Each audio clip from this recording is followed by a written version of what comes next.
Well, my friends, last week we had the Democratic whip, Katherine admit that shutting down the government and keeping people suffering, families who aren't getting paid, that was leverage for the Democrat Party so they could get their policies in place. It's crazy to me that the Democrats can be so obvious about what their plans are, and yet a lot more of the Americans aren't seeing it that really should be looking at this right now. Joining us now to discuss on the Warrior Injury Law Studio Line, Representative Dan Newhouse from our very own Washington State. Thank you so much for being with us today, sir.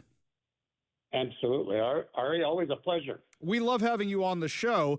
Now, we're talking about a Democratic whip who is literally saying the quiet part out loud. This entire shutdown, they're trying to make people miserable, so that way they'll put pressure on the Republicans to cave. But meanwhile, we've got a clean, continuing resolution just funding the government the way it's been funded, and yet the Democrats won't support it. It's just totally disgraceful what's happening here, Ari. And I think people are starting to wake up to the fact that this is all on the Democrats for one reason. It's all political. You remember I think it was March, when Chuck Schumer agonized over the question of voting for the CR, finally did, and then just got his nose bloodied by people in the Democrat Party for supporting a Republican continuing resolution. He didn't want to do that again. He's afraid for his leadership. He's afraid for the primary he might see in the next time he's up for re-election. They are totally catering to the far left of their base, and it's just not good for the American people. When Katherine Clark, the House whip, as you mentioned, admitted that she knows families are going to suffer, but this gives us our leverage. Well, wow, that just tells you all you need to know. Yeah, I completely agree with you. And then you look at somebody like Senator Patty Murray or Senator Maria Cantwell. First of all, it's good to have proof of life on Senator Maria Cantwell, who we don't see often enough ever around here unless she's running for election. But the two of them, do you think they're also concerned about the same thing Chuck Schumer is concerned, that if they give in on this, they're going to get primaried also? Well, that's a tougher question in the state of Washington.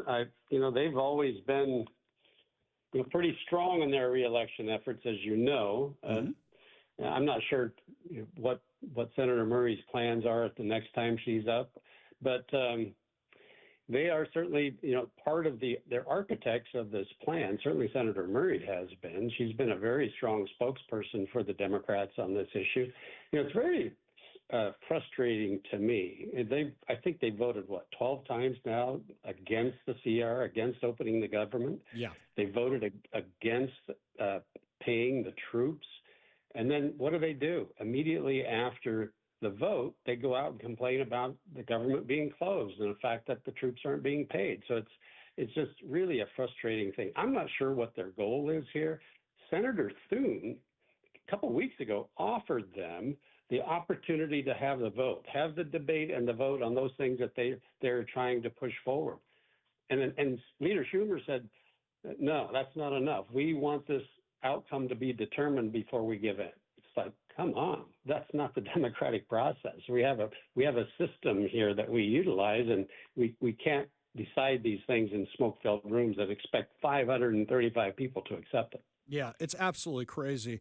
We're talking with Representative Dan Newhouse from our very own Washington State about the government shutdown. So what do you think actually has to change or is going to change? Because I think you've got all the moderate support you're going to get from the Democrat side, people like Senator John Fetterman, who little did we know he was actually going to be more in line with us than the Democrats on a lot of issues. So what exactly do they want here? Is it just they're hoping to drag this out through the elections? Are they hoping to drag this to 2026? What do you think their game plan is here? Ari, I wish I knew. It's from the very, very beginning, I've wondered what their exit ramp is. If you're going to go into something like this, you've got to know when you can declare victory. I don't know what it is for that, because it's pretty clear to me that the clean CR that the House passed and has been in front of the Senate is the only option that we can act on. And I just don't see what it is that they're going to be able to grab onto and say, okay, we can stop now because we won something. I don't know what that something is. This could go on for a long time.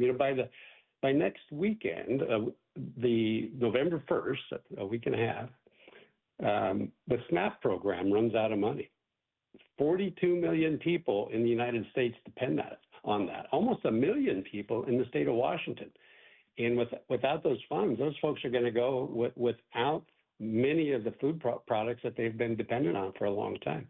And I can only say that's on the Democrats. They've got to start deciding how much is enough here. But according to Katherine Clark, it gives them more leverage. So it's a question I can't answer.